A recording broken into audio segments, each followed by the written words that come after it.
to another Doulos financial coaching video. My name is Levi Bimba, your personal financial coach, and we are now living in very perilous times, financially speaking. According to CNN, we are now at a record $1.1 trillion of credit card debt. The article says Americans' credit card debt levels have just notched a new but undesirable milestone. For the first time ever, they've surpassed $1 trillion, according to data released Tuesday by the Federal Reserve Bank of New York.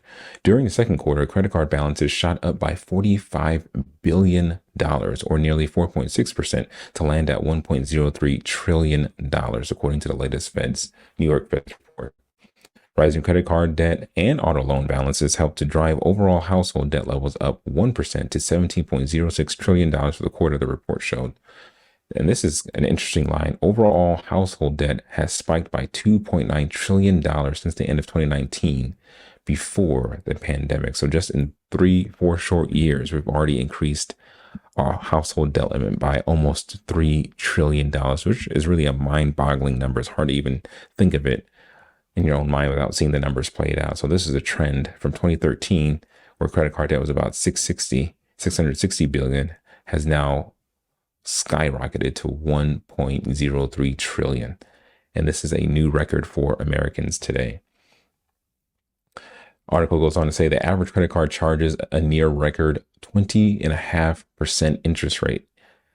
That means every dollar that you spend on your credit card, you're paying the credit card company or the bank back 20 cents on the dollar if you don't pay your balance off at the appropriate time.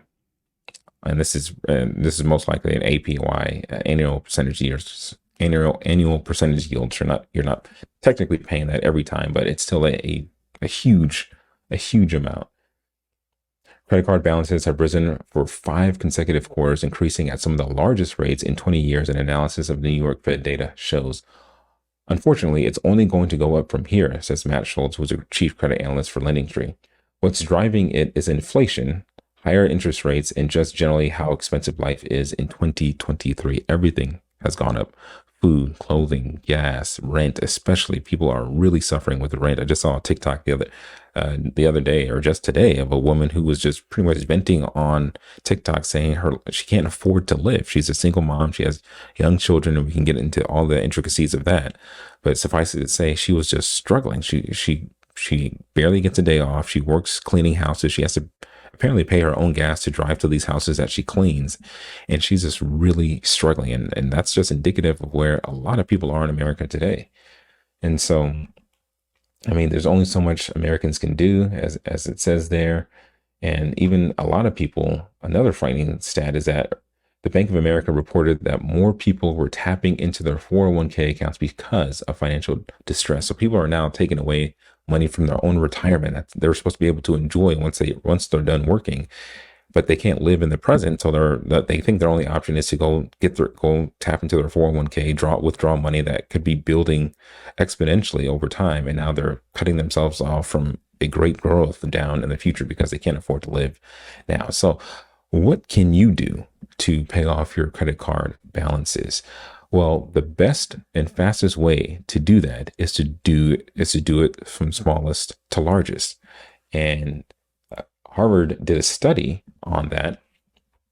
It says the best strategy for paying off credit card debt specifically. It says many Americans struggle to pay down their credit card debts, obviously, because we're now at over 1 trillion. A challenge exacerbated by the holidays when credit card spending balloons. The Federal Reserve estimates that nearly half of U.S. households are unable to pay their credit card bills in full each month, which makes sense. And I think this was 2016. So it's been 7 years. And obviously this is an old number. It was at 800 billion. Now it's over $1 trillion. And that's an average of 15,000 per household across an average of 4 credit cards. So to pay it down, consumers must regularly decide how to allocate repayments above minimum requirements among their different accounts. So what repayment strategy is most likely to motivate them to get out of debt? They said, our research suggests that people are more motivated to get out of debt not only by concentrating on one account, but also by beginning with the smallest. And they end the article by saying, to the extent that a consumer's debt accounts have similar interest rates, he or she should concentrate repayments first on the cards or accounts with the smallest debts paying off those first. And unless it's possible to consolidate those debts at a substantially lower rate, our findings would argue against pulling debts into a single larger one, as this can actually be demotivating, could slow progress in repayment because you're slogging it out, you're trying to get out of this debt, but you really don't see any progress being made because everything's just pulled together and it's just one big hairy lump sum of debt that you're trying to pay off, and you feel like you're not making any progress. You need to see the wins. And so, actually, I think this was the one I wanted to read. They said we tested a variety of hypotheses and ultimately determined that it is not the size of the repayment or how little is left on a card after repayment that has the biggest impact on people's perception of progress. Rather, it's what portion of the balance they succeed in paying off. Thus, focusing on paying down the debt with the smallest balance tends to have the most powerful effect on people's sense of progress, and therefore their motivation to continue paying down their debt. So, for example, if I had this graph here that shows 4 credit cards, which is the average the article talked about, which is, and then the average amount owed, which was 15,000. Then I just made up some minimum payments here. So what the article is saying, instead of trying to pull all of these together to make it one lump sum minimum payment that you're making until you pay this off, it's more motivating to actually break this up smallest to largest. So if you come here and say, I want these smallest to largest, I apply that filter. So as I'm looking at this now, instead of saying, man, I have $15,000 in debt I need to pay off, I say right now, I'm going to focus all my guns on this 1,300 credit card number 4. I'm going to get this out of my life. So I'm going to make minimum payments in the meantime. And every extra dollar I have, I'm going to throw at this 1,300 until it is gone.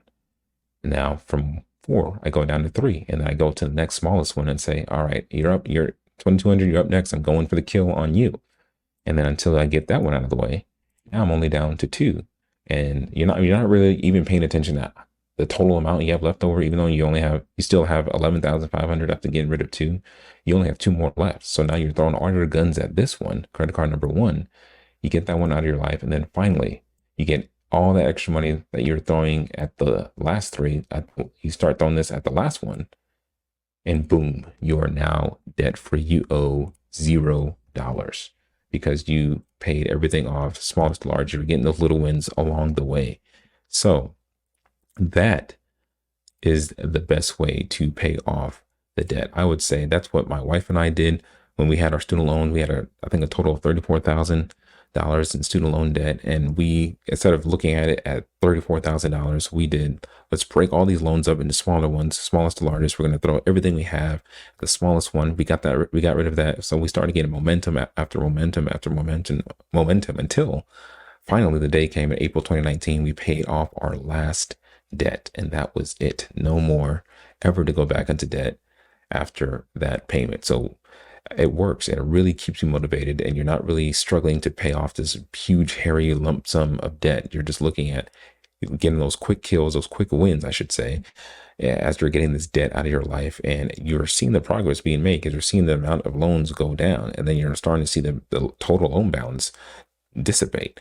So it's very, very motivating to do it that way. So I would say do it the smallest to largest, just like I showed you on the screen, and get rid of your debt, smallest to largest, and you will be getting those wins along the way. It'll keep you motivated until you're finally done and free of this credit card debt. And if you need help, you need somebody to walk alongside you as you're doing this, how to set up your budget, how to make sure you have enough money to be able to throw out all your debts from smallest to largest, and contact me at my website, ramseycoach.com/Doulos Financial Coaching for a free 30-minute consultation. We'll talk about this financial situation you're in and see if we'll be a good fit to work together. And after that, we will launch right into getting you out of debt for good. So once again, contact me, Levi Bibba, at ramseycoach.com/Doulos Financial Coaching today. Don't wait. Get debt out of your life for good. Get on the path to financial freedom. You'll never look back.